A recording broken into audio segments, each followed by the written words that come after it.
In 2020 to 2021, we, the general public, may not have seen much coverage of Ukraine, as most of the coverage was pandemic-related and the U.S. presidential election.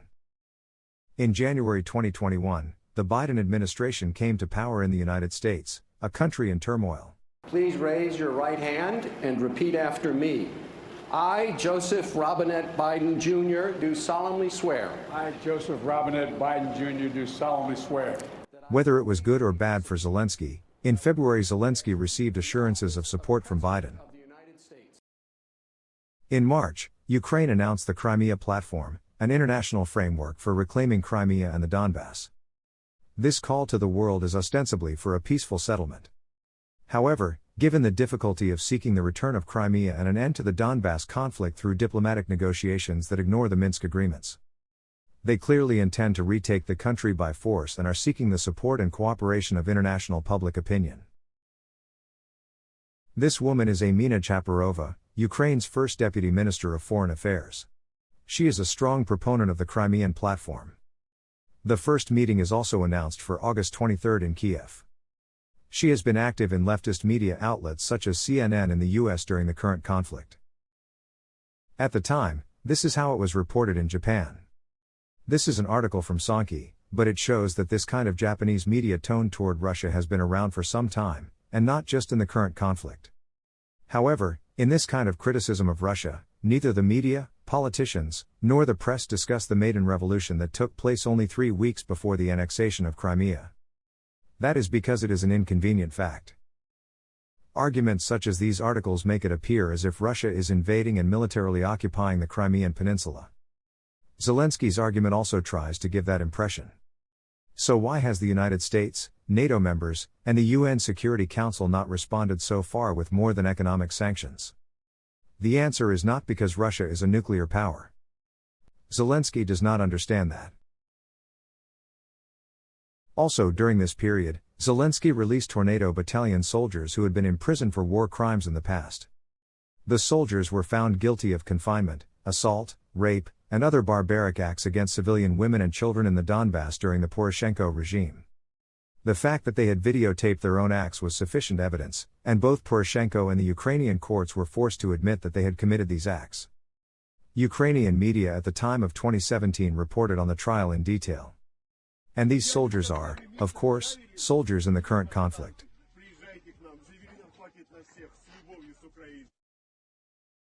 In April, Zelensky met with Turkish President Erdogan to secure support for Turkish-made drones, helicopters, and other air weapons.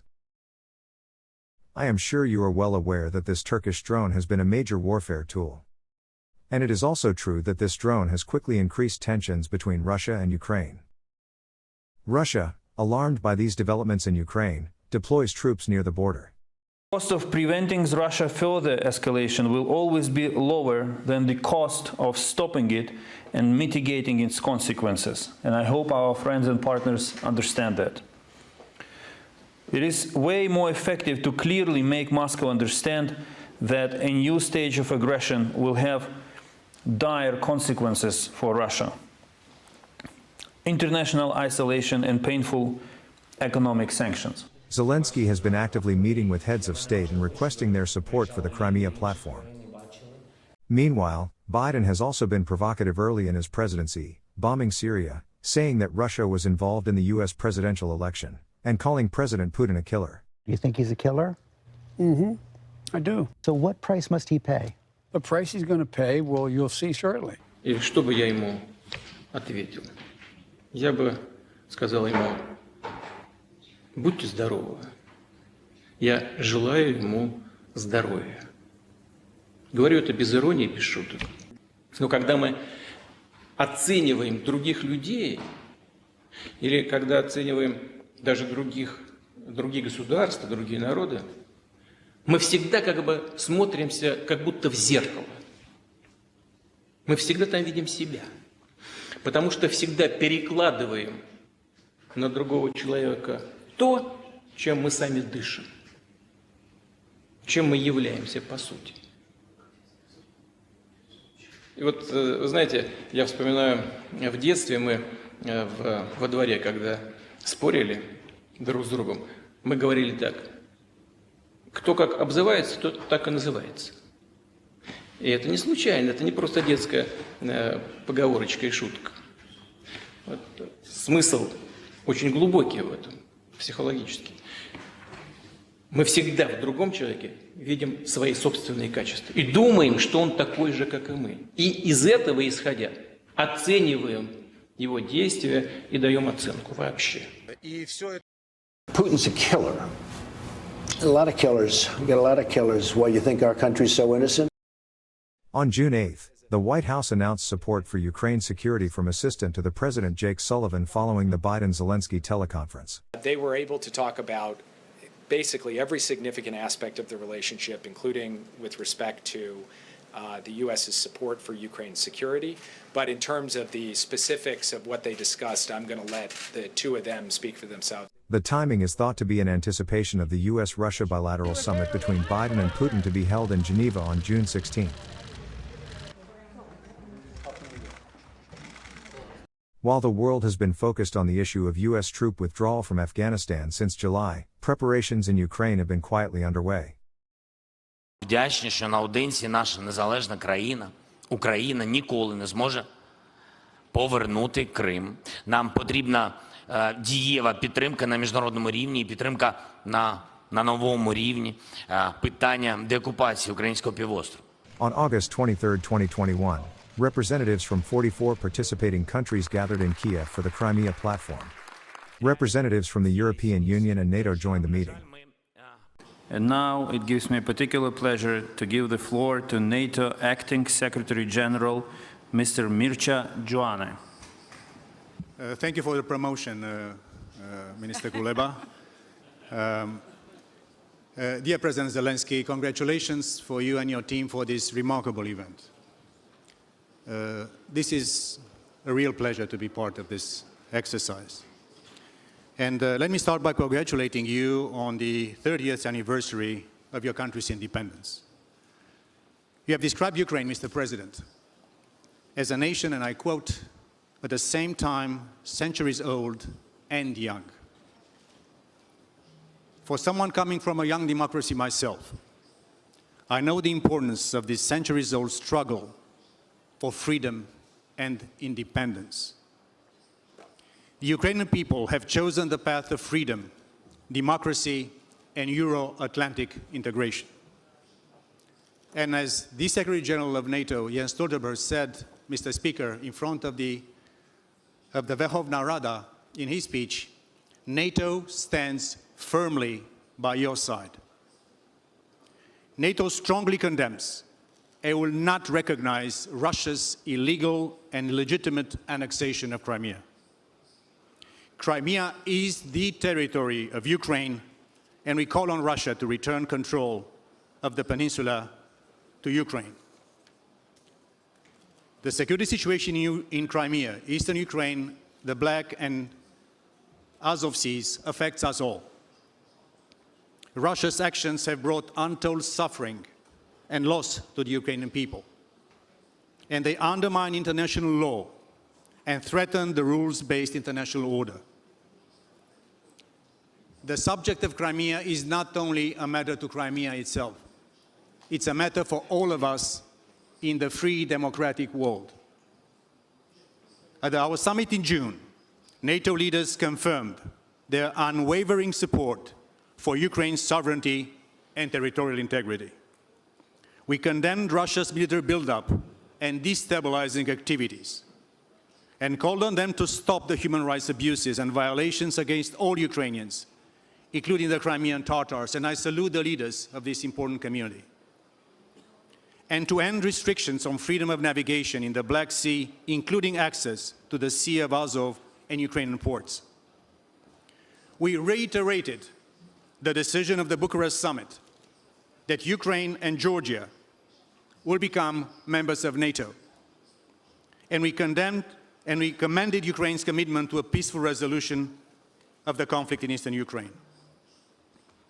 And your efforts to defend your sovereign rights and interests, including the illegal and legitimate annexation of Crimea through legal and diplomatic means.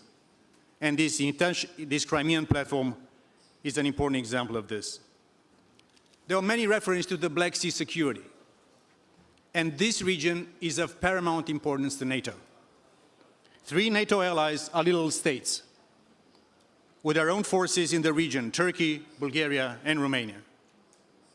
Since Russia's illegal and illegitimate annexation of Crimea in 2014, NATO has increased its presence in the region. NATO ships routinely operate in the Black Sea in line with international law. We have stepped up our cooperation with Georgia and Ukraine with more exercises, more port visits, and sharing of situational awareness. Only last month's Sea Breeze exercise, co-hosted by the US and Ukrainian navies, with more than 30 participating nations, 32 to be more precise, was an important example of this. NATO continues to support Ukraine's effort to consolidate democracy, strengthen the rule of law, and reform your security and defense sectors, including through capacity building support to the Ukrainian armed forces and to tackle cyber and hybrid threats. So, Mr. President, thank you again for this important initiative. NATO stands by the Ukrainian people. We call for the return of Crimea, and we support the freedom and independence of all Ukraine. And Minister Kuleba, a NATO 3-minute rule functions. Thank you so much. Some of you may have noticed that this acting Secretary General of NATO has repeatedly used the vague phrase illegal and legitimate to describe the annexation of Crimea. Illegal and legitimate. This is why neither the US, NATO, nor the UN Security Council can move aggressively. The United States and NATO have set a precedent in the Kosovo conflict. In 1999, it supported separatist forces in the Kosovo conflict and bombed Belgrade without a UN Security Council resolution. In 2008, it granted state recognition to the Declaration of Independence of the Republic of Kosovo. In the case of Crimea, after the Parliament of the Autonomous Republic of Crimea passed a resolution and declared independence, a referendum resulted in the decision to incorporate Crimea into Russia, which was requested by the Russian side. People often explain that Russia made them do it. But if that logic could be used for military intervention in Crimea, the US would have done it long ago. The US, NATO, and the UN Security Council cannot use force against the annexation of Crimea as a completely illegal act. Unless you accept the example of the Kosovo conflict as having been illegal. However, if Ukraine were to move, much assistance could be obtained. Вперше на міжнародному рівні Російську Федерацію визнано державою-окупантом. І відповідно до норм міжнародного гуманітарного права вона має негайно припинити порушення прав людини в окупованому Криму. This summit and the military parade commemorating the 30th anniversary of Ukraine's independence on the following August 24 may have been a major achievement for Zelensky, whose approval rating had been declining. However, Russia did not participate in this summit. It is an anti-Russian alliance, so to speak, because it has rebuffed the diplomatically negotiated Minsk agreement and says it will fight and regain control of Crimea. This does not authorize military action in Crimea. Approval by the UN Security Council is required. Under Article 51 of the UN Charter, the only 2 criteria for just cause for war are 1. Approval by the Security Council. 2. Assertion of self-defense against attack by another state or group of states. It would be an act of war except for the riots and civil unrest in the Crimea, which would result in military action in the name of peacekeeping. So, the West has been claiming human rights violations against the Crimean Tatars for a long time. In that sense, this is nothing new to try. But Russia has to be wary. It is a security issue. If NATO is going to support Ukraine, which is not a full member, under a different framework, of course. The summit is attended by 44 of the 193 UN member states, 30 of which are NATO and EU members. These are almost the same countries that are participating in the current economic sanctions against Russia. This war could have started with a switch of offense and defense. The withdrawal of US troops from Afghanistan ended on August 31st. On September 1st, Zelensky visited the White House and met with Biden. As we celebrate 30 years of Ukrainian independence, the partnership between our nations grows stronger, and it's going to even become stronger than it has been. On September 21st, Zelensky visited New York to attend the UN General Assembly. Для It is very important for us that the UN and the UN leadership recognize the Crimean platform officially. And for us it is also very important. I am sure that we are really supported at a very difficult time. You see what is happening in relations with the European Union and in relations with the United States. Therefore, and they say the whole world is shaking, and here we should find moments of stability. The Turkish ministry has announced non-recognition of the annexation of Crimea by Russia and non-recognition of the election to the State Duma of Russia because Ukrainians voted in the occupied territories because of passportization. Therefore, there will be a meeting with the President of the Republic of Turkey and the Prime Minister of the United Kingdom, Boris Johnson, on the sidelines of the United Nations and with other leaders important for Ukraine. Zelensky's attempts seem to be going well, but even if he were to regain control of the Crimean Peninsula, what would he do with the Russian population? Of Crimea's 2 million people, about 70% are Russian. Ukraine has a language law that does not recognize Russian as a local language, and if he does not recognize its autonomy, will he attack it like he did in Donbass until there are no Russian residents? The Japanese government has officially joined the Crimea platform. Ukrainian President Zelensky rode to power on pledges to clean up the Eastern European country.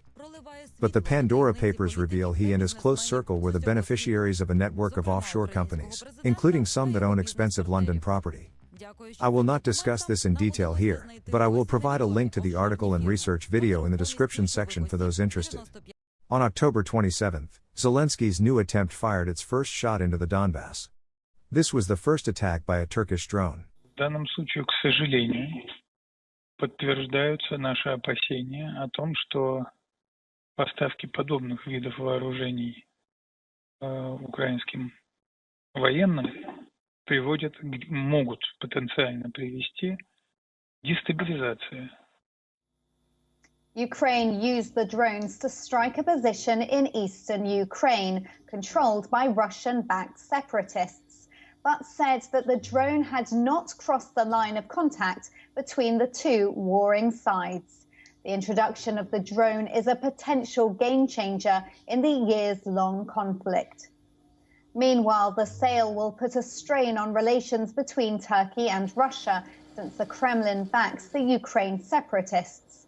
Moscow and Ankara cooperate closely on defense, including conflicts in Syria and Libya. Turkey has also purchased weapons from Russia, including the S-400 missile defense systems. Russian Foreign Minister Sergei Lavrov echoed Peskov's concerns, saying Russia was investigating reports that Ukraine used the Turkish drone. Но, в принципе, история, конечно, должна заставить задуматься всех тех, кто потакает капризным требованиям Украины о том, что ее необходимо завтра принять в НАТО, и, конечно, должна заставить задуматься тех, кто вооружает подконтрольный неонацистам киевский режим. The Crimean conflict in eastern Ukraine has already claimed over 13,000 lives. And just on Wednesday, Ukraine reported the death of one of its soldiers, the second combat loss in 2 days. Kiev and its Western allies have accused Russia of sending troops to help the separatists, an allegation that Moscow denies. The attack on Donbass by air power is a clear violation of the Minsk agreements. For its part, Russia cannot afford not to prepare for the possibility of a large-scale attack on the Ukrainian side to retake Crimea and Donbass. Thus, the Russian military buildup on the border gradually became more extensive. This has been reported in Japan with a few days' delay. The West had harsh words for Zelensky. In response, it is written that Zelensky made a bullish statement. On November 3, Ukrainian media reported the appointment of Dmytro Yarosh, former leader of the right-wing sector, as advisor to the Supreme Commander of the Armed Forces of Ukraine. Yarosh said, "By order of Lieutenant General Valery Zaluzny, I was appointed as an advisor to the Commander-in-Chief of the Ukrainian Armed Forces. Thank you for your trust. Together we will win," he stated. He did not give details on when and how he received the request to assume this post, but said it was issued on October 20. Yarosh said, "I already have concrete plans, including the one I proposed to the Commander-in-Chief, and he has certain plans accordingly." He added, "There is a lot of work to be done, but I am confident we will get it done." On November 26, The Washington Post reported Zelensky's claim that Russia was planning a coup against Zelensky. Доброго дня, вітаю всіх. Доброго дня. Отримала інформацію, що 1 числа в нашій державі буде державний переворот. Цікава ж інформація. Мені здається, що важлива інформація. 1-2 грудня. Але можу сказати одразу, що у нас є не тільки агентурна інформація, у нас є навіть звукова інформація, де представники з України, скажімо так, з представниками Росії, скажімо так, обговорюють участь Ріната Ахметова в державному перевороті в Україні. Що будуть залучені $1 мільярд тощо. Я вважаю, що це підстава бізнесмена Ріната Ахметова. Я вважаю, що це є операція. Його втягують в війну проти держави України. Вважаю, що він розпочав її. Вважаю, що, на жаль, це буде його велика помилка, тому що не можна воювати проти свого народу, проти президента, який обраний народом України. Мені здається, це важлива інформація для нашого суспільства. Так ось хочу сказати, що я не Янукович. Бігти я нікуди не буду. Мені здається, що ми в стані війни вже 8 років, і тобто широкомасштабно, і чи продовження потужної ескалації з боку Росії, чи з боку бойовиків, яких підтримує Російська Федерація. Я вважаю, що така ймовірність може бути щодня, але вважаю, що сьогодні йде залякування. Одразу хочу сказати, з деяких майданчиків, засобів масової інформації дійсно йде велике залякування, що завтра буде війна. Що ми повинні знати? Ми повністю контролюємо наші кордони і повністю готові до будь-якої ескалації. Обов'язково буде дзвінок, вони хочуть контакти нашої адміністрації Росії. Я думаю, що найближчим часом Єрмак буде з ними контактувати. Ми абсолютно не проти. Rinat Akhmetov, who is alleged in this video to have been involved in the coup, is a Ukrainian oligarch and businessman. He served as a member of parliament from 2006 to 2012. Kremlin spokesman Dmitry Peskov denied Russia's role in the alleged plot. Russia never engages in such things. There have never been such plans, Peskov said. Zelensky stated that Akhmetov was not involved in the coup plot, but without revealing any other details. Many questions remain about Zelensky's motives for making the allegations public and the authorities' response. The Washington Post reported. Rinat Akhmetov said, "The information made public by Volodymyr Zelensky about attempts to draw me into some kind of coup is an absolute lie.